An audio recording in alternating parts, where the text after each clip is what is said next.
Sleeves, that's you? Fakalaha. Marco, you Hey. crazy for this one. Y'all already know what it is, man. Hits after hits, motherfucking classes after classics. Huff block, 9-0. Hey, Hey, sleep. Yeah, I'm trying to hands on the move. Yeah, I'ma go get, better get it now. Motherfuck later. Always in the cut like a crooked alligator. LB, I should be running. What up, y'all? Y'all already know what it is. We back with another one for Fakalaha podcast. Thanks for coming out. Thanks for representing. Without further ado, man, let's get into this shit. Give y'all some story time and shit, man. I'm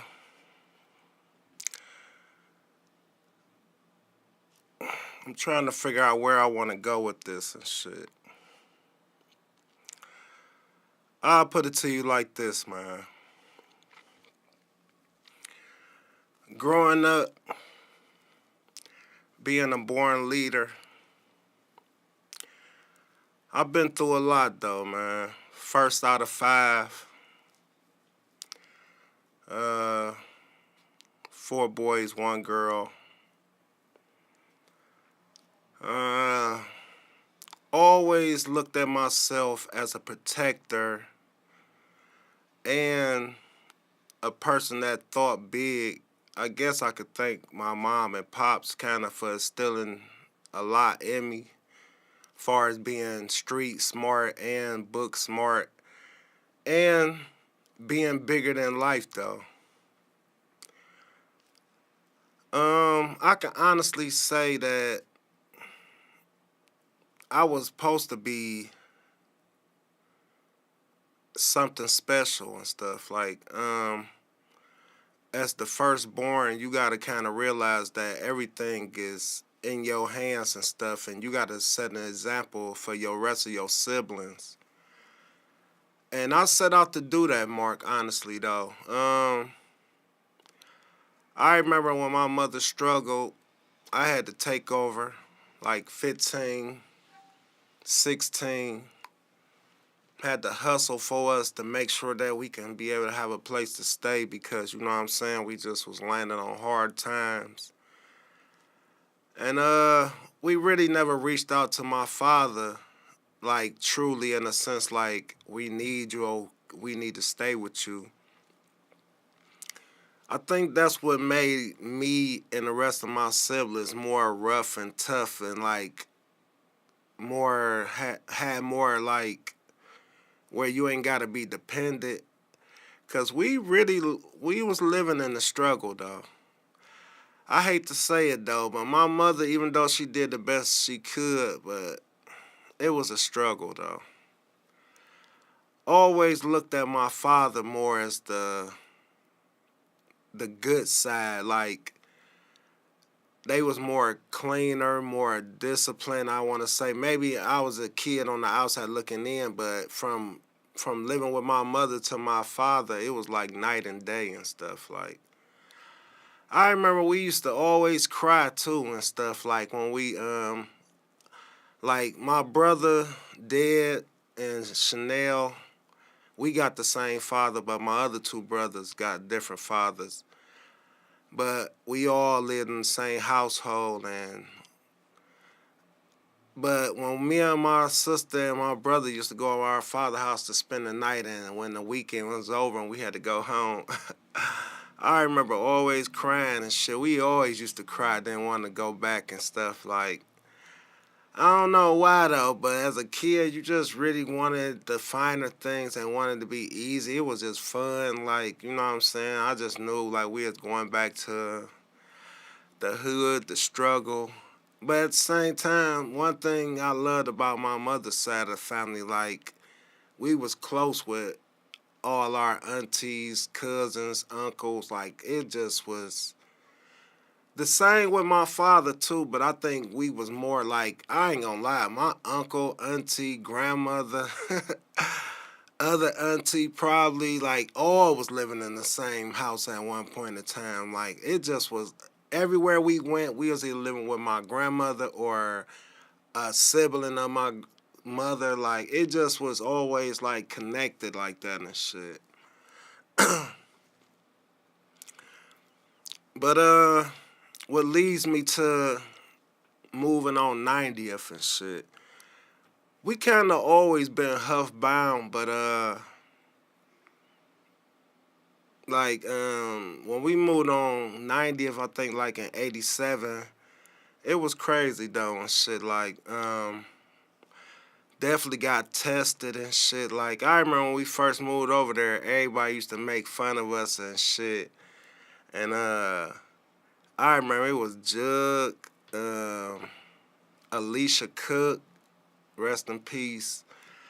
It was a lot of them, man, and we lived in the village down there and shit, and they used to tease us and shit, and it wasn't no welcoming party. You had to earn your stripes if you had to be on the O and shit, like on Huff, period, though. But, I remember in one particular day and shit, I was out riding my bike and shit, and I just kept seeing like a group of guys like following me and shit. Like I was riding my bike like going from 89th and circling all the way back around 90th. Or sometimes it was this field between 90th and 89th. And I used to ride my bike through there and shit like, but I just always kept seeing them like, then when I stopped on 90th in the middle of the street, they all came around and shit. And come to find out at the time, it was Hitman, this one dude named Maynard, and it was a couple other people with them. And they were trying to take my bike and shit or something like that. And all I know, he just swung, Maynard swung and hit me. I jumped off the bike and took off running and shit to my house because it was like right diagonal. And I remember Dantes that supposed to be like a 9 OG at the time. Like he ain't know me at the time though, so I can't even fault him for this though. But he tried to reach out and grab me. I just blew right past his ass, went to the house, told my mother and all that and shit. Man, why the fuck my father come around there like probably I don't know. I don't know if it was the next day or that week, but he came over and walked me all through Huff and everywhere trying to find these guys. I did not want to see these niggas at all. I ain't want to see nobody and shit. Like, I'm just like, please don't let these niggas be seen. So we walked all around through Huff everywhere and shit. And at the time, and still though, my father was boxing and a boxer, a professional boxer. Like, and he don't be taking no shit like and shit. So for him to be roaming through the hood like that just go to show he ain't give a fuck either and shit though. But we get back on 90th and shit. I'm like, yes and shit. Next thing you know, because I'm happy that we ain't see him and shit. Next thing you know, we just see a group of motherfucking niggas and shit come around. And it's Hitman, the guy, Maynard that swung on me, and mostly everybody from 93rd. I remember Stanley Simpson was out there. Damn, who it was? If they know who they was if they came around there. But man, my heart was pumping, boy. I fought people before, but never used my boxing skills that my father always taught me. It was always like in a sense of wrestling but never boxing and shit like. And I ain't gonna lie. I don't know if it was my father, which I know it had to be my father, but the best just came out of me that day and shit, boy. And that's my nigga to this day, but I had to whoop him and stuff like. And ever since then, I got my respect from the O. They always knew I could fight and all that and shit like. And from there on, we just started forming up this clique and shit, slowly but surely and shit like. I ain't gonna say I don't know who the first of my best friends was around there, but I think one thing about 90th though, like it was always like a bottom end and the upper end of the O, and the bottom end of it always was the best part of it and shit. But one thing, the kids already knew all the other kids there and shit, so they are like, if you know one, you gonna meet them all. And I don't know who, but eventually though, everybody just started getting cool with us and coming over our house and all that shit. From Jug to Smoke, um, G, um, his friend Mickey, shit, Chop, like my nigga Monkey. It's a lot of throwbacks and shit like, and everybody started fucking with us. Everybody knew the family, and we all start. So I'ma skip a lot, but go up into fast forward and shit like. I think like as time went on and shit, man. I remember being like probably about 16, I want to say. Probably 14, I want to. No, matter of fact, I probably about 14, 15 and shit. Because I remember, or 13, 14, 15. And a lot of us used to play crate ball and shit, like just made our own little court over there on 90th and shit. And we used to be hooping. And all the OGs and the young G's that was up and coming and shit was out there selling and shit. Like, I never even thought about even selling drugs mostly at the time or nothing though. But a lot of my friends jumped off the porch early and shit, like Jug, Dantes, um, and then I used to be getting upset in a way because they started like going up on 93rd and shit and started being with them, and then they started just branching off and shit and never like kept the 9-0 circle like click tight and close and shit, like, you know what I'm saying?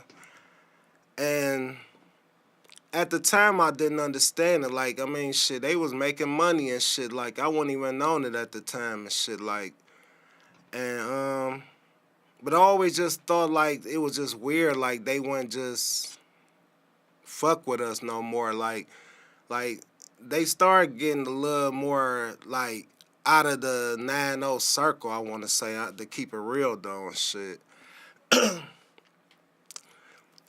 But as time went on, I think morally, I think I formed more of a bond and a group with people like Smoke, my brother, of course, uh, MOD, Juan C.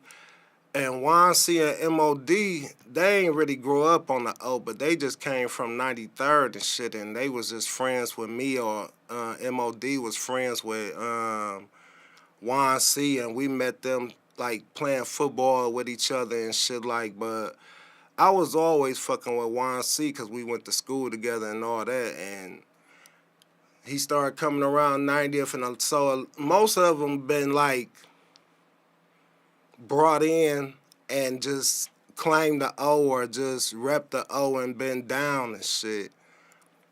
And let me see. I think Chop ran with us before and shit. G. I ain't gonna hardhead like, but he wasn't running with us like. He kind of was more like, I guess Miss Viv had him kind of like more on the leash, you could say, and shit. But and the rest of the guys was up the street, so we ain't really paid them too much and shit though. But oh yeah, my guy Monkey, he was from up the street, but he always came down the street and shit like that and stuff. Oh, and Scholar Rock, Red. It was a lot of motherfuckers doing shit. But honestly, like when I truly um like started making my niche, I think more and shit like when I went to Job Corps and shit like in '93 and shit.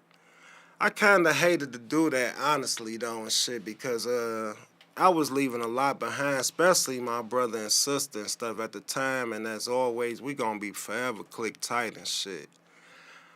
But I went to Job Corps, got homesick. Thank God sometime that shit burnt down or something. So we had to move to Cleveland, got kicked out of there. But during that time at Job Corps, I ended up fucking with this Puerto Rican chick. And at the time, before I even went to Job Corps, I was a player. And fucking with this chick in Job Corps had my mind twisted. Like, I started staying with her, started not even trying to be around in the street life and shit. I remember one day I even brought this Puerto Rican chick down on the block, holding hands coming down the strip. And people was just tripping. Like, my homies, rather, was just shocked. Like, what the fuck, sleaze? Like, so it was a lot of wake-up calls and shit. But, I got a whole bunch of stories to tell and shit, though. But my main thing of really telling y'all all these stories and all that and shit is because, I don't know what 90th was or even what Huff was before I honestly, like, my family made their presence on 90th felt. But I could tell you this much, though. Like, we was definitely a game changer, though. And I just believe that 90th is why it is 90th, because of me and the family. And on top of that, because of the people that believed in the movement that I almost orchestrated or we orchestrated. But overall, 9-0, I take that like dearly to heart. When people say 9-0, I know people like say that they 50 and all that. This ain't like you gang banging or nothing. 90th to me is more like a family oriented and shit. Like, if you claim a 9-0 or you saying Huff and shit, you practically should know everything about the block and know everything about this and that and the other and shit. But 90th is a click off Huff. And everybody got their own click off Huff. You got 93rd, you got 9 Trey, you got 9-7, the alleyway, all different type of sections and shit. And everybody fuck with somebody and this and that, but they all fuck with each other in a sense, though.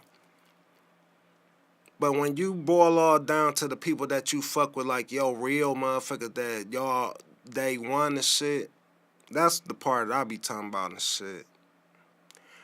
And it just be tripping me out about my 9-0 clique and shit. Like,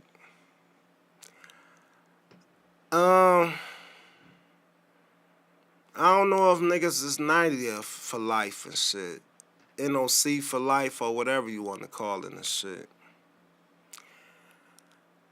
I don't even know if niggas really know what the definition of friends mean and shit. Like,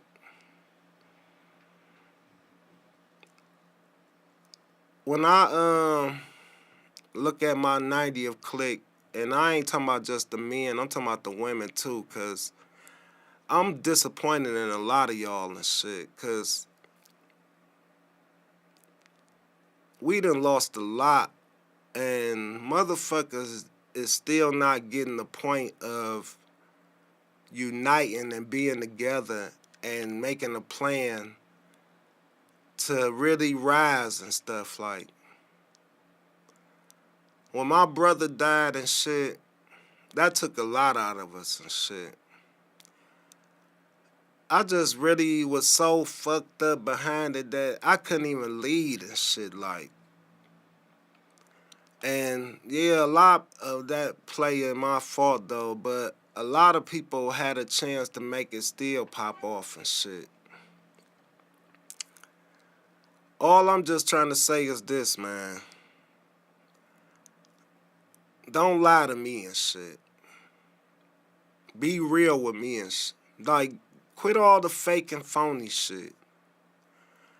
I'm tired of motherfuckers commenting on pictures that I post or anybody else posts of my sister or my brother or anybody that I fuck with but they don't fuck with me and shit. Like, if you don't fuck with me, you don't fuck with none of my peoples, though. That's just how it go, man. Fakalaha. Feel me or kill me, love me or hate me. I'm just tired of all the fake and phony shit, like. And I ain't gonna say no names and shit, but you know who you are. And like I said and shit, man, be real with yourself and shit. My sister passed 4 months ago, and I don't even see nobody even rapping or even reached out to me about her music or none of that and stuff. I remember D-Rock told me before the funeral and shit, he was like, I went to go view the body, but I ain't coming to the funeral. Most people was telling me they weren't coming to the funeral, which I truly respect and stuff, like, because some funerals I don't go to for a lot of different reasons and stuff. It ain't about I hate you or I don't want to go. It's just more, I just kind of hate doing this. But if it's my people, of course I got to go and shit, though. But he said it was going to be a bunch of phony motherfuckers there and shit. And it was. A lot of fake and phony motherfuckers. I put it to you like this and shit, man. You know who you are, and it kills me that motherfuckers can't even keep it real and shit. To a point where if you don't fuck with me, don't fuck with me. But don't fuck with my peoples either and shit. I would respect it more if you came like a man or a real woman to me and sent out your condolences or really came to me on some real shit about this, why, this, you know what I'm saying, to bury the hatchet because she ain't here. Maybe you can have peace with me and shit. Motherfuckers better just quit playing games and realize, man, it's a whole new different ball game with me. Honestly, I really don't even give a fuck about how y'all feel. Only ones I give a fuck about who feel like the fuck, like I only give a fuck about people that I care about is the ones that really care about me and shit. If you fuck with me and you representing and you like be fucking with me on all different type of levels, like, man, then I fuck with you and shit. But all this love, all this in between the sheets, beating around the bush and all this, no, we ain't finna do that, and I ain't finna do it. All I gotta say is this, man. Be real with yourself and don't play games and stuff. Like I said, man, I'ma always be 9-0 till I die and shit. I love 90th. I don't care if they build 1,000 shit over there or whatever, though, but I'ma always go there, be there. It's in my blood. I'm the one who made that motherfucker, like, build it. I play a big part in that role, like, and shit, like, why not? I'm a legend.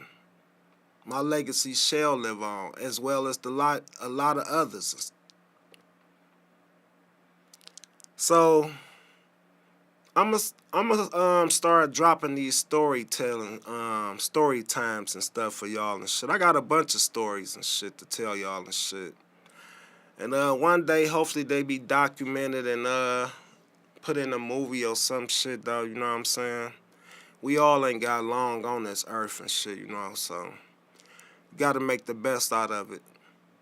My number is up there. If y'all ever want to chat about story time and shit, though, y'all definitely hit me up and shit, man. We definitely could talk about it.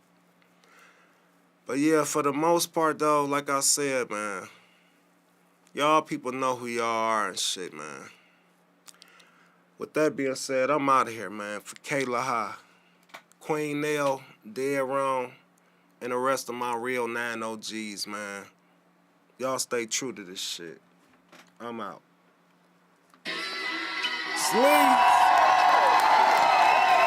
That's you?